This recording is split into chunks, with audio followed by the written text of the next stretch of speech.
This video will show you how to take an anal swab. Start by washing your hands with soap and water.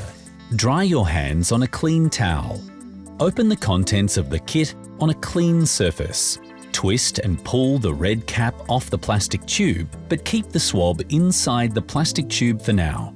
Get in a position that allows you to comfortably access your rectum. This may be with one foot on the toilet lid or the edge of a bathtub.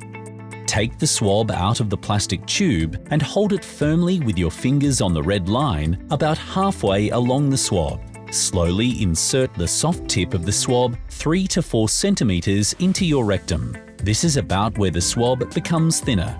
Gently insert the swab, then rotate the swab 4 to 5 times around the inside of your rectum as you remove the swab. Place it back into the plastic tube.